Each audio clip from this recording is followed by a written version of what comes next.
Okay, ಮನೆಯವ್ರು ಇದನ್ನ accept ಮಾಡ್ತಾರೆ ಅನ್ಸುತ್ತಾ ನಿಮಗೆ? ಅಂದ್ರೆ ಗಿಲ್ಲಿ ಈಗ ಕಾಮಿಡಿಯಿಂದ ಆಲ್ ಸೀರಿಯಸ್ ಆಗಿರೋದನ್ನ ಮನೆಯವ್ರು ಅಕ್ಸೆಪ್ಟ್ ಮಾಡ್ಕೊಂತಾರೆ, ಒಪ್ಕೊಂತಾರೆ ಅನ್ಸುತ್ತಾ ನಿಮಗೆ?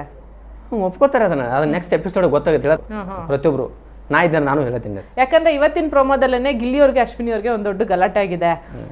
ಪ್ರೊಮೋ ಬಿಟ್ಟಿದ್ದಾರೆ, ಗಿಲ್ಲಿಯವ್ರು ಅಶ್ವಿನಿಗೆ ಏನೋ ಕೆಲಸ ಮಾಡು ಅಂತ ಹೇಳ್ತಾರೆ, ಅಶ್ವಿನಿ ಅವ್ರು ಆಮೇಲೆ ಮಾಡ್ತೀನಿ ಅಂತ ಹೇಳ್ತಾರೆ. ಅದಕ್ಕೆ ಗಿಲ್ಲಿ ಮತ್ತೆ ಅಶ್ವಿನಿ ಮಧ್ಯೆ ಒಂದು ದೊಡ್ಡ ಗಲಾಟೆ ಆಗಿದೆ. ಸೊ ನಿಮಗೆ ಅನ್ಸುತ್ತಾ ಮನೆಯವರು ಗಿಲ್ಲಿ ಕ್ಯಾಪ್ಟನ್ಸಿನ ಒಪ್ಕೊಂತಾರೆ? ಅಂದ್ರೆ ಗಿಲ್ಲಿ ಹೆಂಗೆ ಕಾಟ ಕೊಡ್ತಾ ಇದ್ರು ನಾವು ಹಂಗೆ ಗಿಲ್ಲಿ ಕಾಟ ಕೊಡ್ಬೇಕು ಅಂತ ಏನಾದ್ರು ಅನ್ಕೊಂತಾರ? ಅದನ್ನ ಅರ್ಥ ಮಾಡ್ಕೋಬೇಕಾಗಿತ್ತು ನಾವು. ನಮ್ದು ಒಂದು ಕ್ಯಾಪ್ಟನ್ಸಿ ಇದ್ದಾಗ ಹೇಳಿದ ಮಾತ್ರ ನೀನು ಸಡನ್ಲಿ ಒಪ್ಕೋದಿ ಅಂದ್ರೆ ನಿನ್ನ ಕಷ್ಟ ನಮಗೂ ಬರ್ತಿರ್ಕಿಲ್ಲ, ನಮ್ಮ ಕಷ್ಟ ನಿನಗೂ ಬರ್ತಿರ್ಕಿಲ್ಲ. ಯಾಕಂದ್ರೆ ಅದು ಕಾಡ್ಸೋದು ಒಂದು ಮಿತಿ ಇರ್ತೈತಿ. ಯಾಕಂದ್ರೆ ಒಂದು ಮನುಷ್ಯ ಎಷ್ಟು ಸರಿ ಹೇಳ್ಸ್ಕೋಬೇಕು? 1 ಸಲ 2 ಸಲ 3 ಸಲ 10 ಸರಿ ಹೇಳ್ಸ್ಕೋ ಮನುಷ್ಯನ ಅಲ್ಲ. ಕಾಮಿಡಿ ಮಾಡ್ರೂ ಅದು ಎಷ್ಟು ತಕ್ಕಂತಿನ ಮಾಡ್ಬೇಕು. ಒಬ್ರು ಮನುಷ್ಯಾಗ ಹರ್ಟ್ ಹೋಗುವಂಗ, ಅವ್ನ ಮನಸ್ಸಿಗೆ ನೋವು ಹೋಗುವಂಗ, ಅವ್ನ ವ್ಯಕ್ತಿತ್ವ ಹೊರಗೆ ಹಾಕಿ ಮಾತಾಡಿ ಒಬ್ಬನ ಕೀಳಾಗಿ ಅವ್ನ ಕಾಲು ಜಗುವಂತ ತಳಗ ಹಾಕಿ ತುಳಿಯುವಂತಾದ ಕಾಮಿಡಿ ಮಾಡಬಾರ್ದು ನನ್ನ ಉದ್ದೇಶ.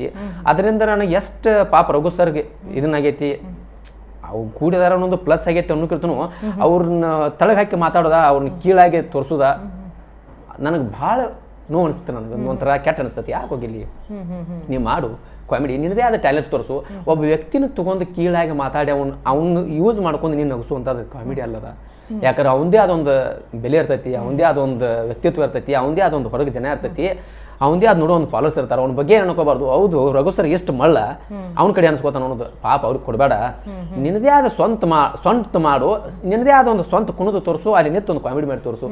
ಇನ್ನೊಬ್ರನ್ನ ಕಾಲು ಎಳ್ದ ಒಬ್ರನ್ನ ಕೀಳಾಗಿ ಮಾಡಿ ಕಾಮಿಡಿ ಅದ. ಕಾಮಿಡಿ ಅನ್ನಂಗಿಲ್ಲ, ನಿನ್ನ ವ್ಯಕ್ತಿತ್ವನೂ ಅಲ್ಲ ನಂದು ಅನಿಸಿಕೆ. ಓಕೆ, ಆದರೆ ಕೆಲವೊಂದ್ಸತಿ ಏನಾಗುತ್ತೆ, ಗಿಲ್ಲಿಯವ್ರು ಮಾಡೋ ಕಾಮಿಡಿಗೆ ಮನೆಯವರು ಎಲ್ಲರೂ ಕೂತ್ಕೊಂಡು ನಗ್ತಾ ಇರ್ತಾರೆ. ಅವಾಗ ಅಂದರೆ ಯಾರು ಹೇಳೋದಿಲ್ವ ಗಿಲ್ಲಿಗೆ ಇಲ್ಲ ನಿಂಗೆ ಈ ಥರ ಮಾಡಬೇಡ ಅಂತ? ಯಾಕಂದರೆ ಅವ್ರು ಕಾಮಿಡಿ ಮಾಡಿದಾಗ ನಕ್ಬಿಟ್ಟು ಆಮೇಲೆ ಗಿಲ್ಲಿ ಕಾಮಿಡಿ ಮಾಡ್ತಾ ಇರೋದು ಹರ್ಟ್ ಆಗ್ತಿದೆ ಅಂತ ಹೇಳ್ತಾರೆ ಕೆಲವರು. ಮನೆಯಿಂದ ಹೊರಗೆ ಬಂದಿರೋರು ಆಗಿರ್ಬೋದು ಅಥವಾ ಮನೆ ಒಳಗಡೆ ಇರೋರು ಆಗಿರ್ಬೋದು. ಅದನ್ನು ಗಿಲ್ಲಿಗೆ ಅಲ್ಲೇ ಹೇಳಕ್ಕೆ ಟ್ರೈ ಮಾಡಲ್ವ ಯಾರು ಅಂತ? ಎಲ್ಲರೂ ಹೇಳ್ತಾರೆ ಮ್ಯಾಮ್, ಎಲ್ಲರೂ ಹೇಳ್ತಾರೆ. ಆದ್ರೆ ಅವು ಅಷ್ಟು ಇದನ್ನು ತೊಗೊಂಗಿಲ್ಲ ತಲೆಯಾಗ. ಕೆಲವೊಂದಿಷ್ಟು ದಿನ ಸ್ಟಾಪ್ ಮಾಡ್ಯಾರ. ಅವ್ರು ಕಾಮಿಡಿ ಮಾಡಿಸ್ಕೊಂಗಿಲ್ಲ, ನಾವು ಮಾಡೋಂಗಿಲ್ಲ. ನಮಗೆ ಕಾಮಿಡಿ ಮಾಡಂಗಿಲ್ಲ ಮ್ಯಾಮ್, ನಮ್ಮ ಸನಿಗೆ ಬರಂಗಿಲ್ಲ, ನಮ್ಮ ನಡೆಯಂಗಿಲ್ಲ. ನಾವು ಡೈರೆಕ್ಟ್ ಹೇಳಿಬಿಡಿದ್ರೆ ನಮ್ಮ ನಡೆಯಂಗಿಲ್ಲ, ನೀ ಯಾರಿಗೆ ಮಾಡ್ತೀವಿ ಮಾಡ್ಕೋ, ನಮ್ಮ ನಡೆಯಂಗಿಲ್ಲ, ಮಾಡಿಸ್ಕೊಂಗಿಲ್ಲ, ಮಾಡಂಗಿಲ್ಲ. ನಮಗೆ ಹಿಂಗೆ ಸ್ಪಷ್ಟನೆ ಇರ್ತದಂದ.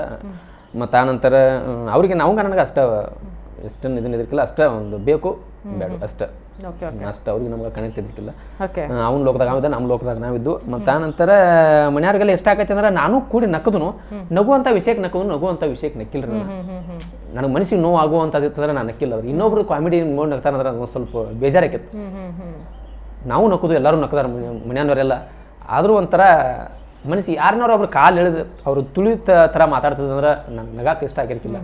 ಯಾಕಂದ್ರೆ ಹೊರಗೆ ಅವ್ರದೇ ಒಂದು ಜನ ಇರ್ತೈತಿ, ಅವ್ರದ್ದು ಒಂದು ಸ್ಟೇಟಸ್ ಇರ್ತೈತಿ. ಆ ಸ್ಟೇಟಸ್ ಮಾಡಿದಂಗೆ ಆಕೈತೆ ನೋಡಪ್ಪ ಮಾಡು ಕೂಡಿ ನಕ್ಕ ಅನ್ನೋದು